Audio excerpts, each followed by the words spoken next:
d'Abidjan Show. Alors, comment est-ce que je vis cette période de confinement? Je dirais que je la trouve extrêmement longue. C'est la première fois de ma vie que je reste au même endroit, en tout cas que je reste à la maison aussi longtemps.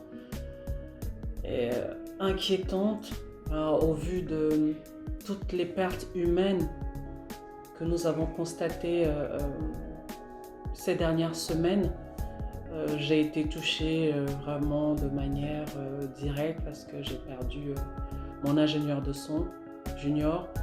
Et donc, on avait tellement de projets cette année et de savoir qu'on devra apprendre à continuer le travail sans lui, c'est extrêmement douloureux pour sa famille et tous ceux qui ont perdu des proches. Donc, je comprends que ce soit extrêmement difficile. Ennuyant parce que, ben oui, au début, on s'est dit, cool, on va avoir le temps de se réinventer, de se concentrer sur certains sujets. Ouais, au bout de 6 semaines, on a fait le tour. On ne sait plus comment gérer la longueur des journées. On s'ennuie. Reposant pour moi parce que ouais, j'avais besoin de repos. Et malgré le fait que ce soit un repos imposé, je crois que mon corps en avait besoin. J'étais partie presque 2 mois sans poser les valises à la maison. Donc ça m'a fait du bien.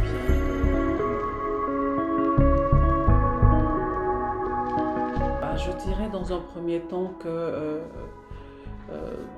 je fais un métier qui est lié à l'esprit.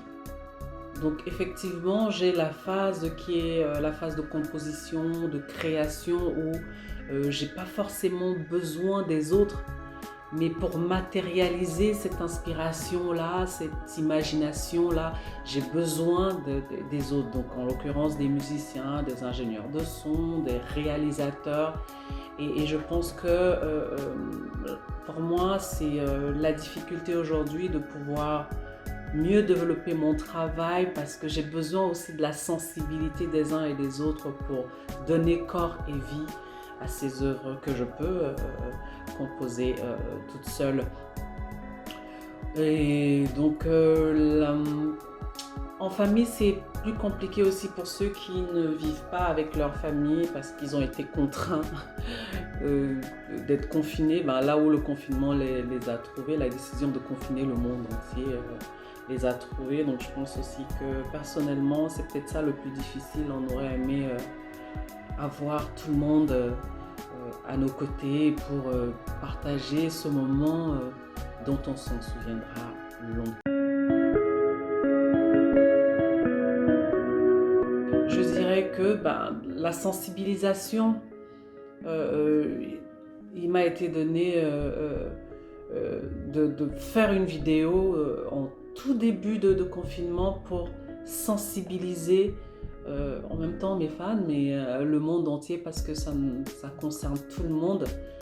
Et rappeler combien c'est important de respecter les mesures barrières pour éviter d'être contaminé et aussi éviter de contaminer nos proches, les gens qu'on rencontre tous les jours.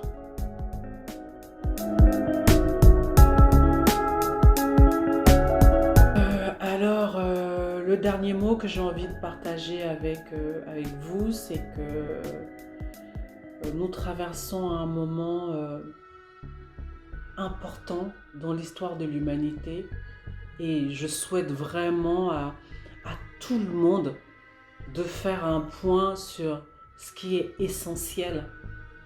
Ce virus, cette maladie est venue nous rappeler l'égalité entre les humains en se disant mais finalement qu'est-ce qui est important? Je me souviens 6 semaines auparavant, si on m'avait dit j'aurais pas besoin d'aller choper, j'aurais pas besoin, il y a tellement de choses auxquelles on était attachés en se disant non, ça fait 1 semaine je suis pas sortie, ça fait 2 semaines j'ai eu aucune activité en dehors de la maison. On pensait que c'était impossible à réaliser. Moi je pense que le bon côté des choses, ce serait que on se regarde enfin en face en se disant c'est quand même cool. On a besoin les uns des autres, on a besoin de se soutenir, de s'encourager, de s'aimer et de se manifester cet amour-là comme on peut au quotidien. Et puis, j'ai hâte de revenir musicalement. Il y a mon single qui est sorti le 17 avril, Quand tu n'es pas là. L'album est en cours, on attend d'être déconfiné pour terminer l'enregistrement ici et là. Donc vivement que vous découvriez cet album-là et j'espère que vous prendrez du plaisir à écouter les chansons. Much love.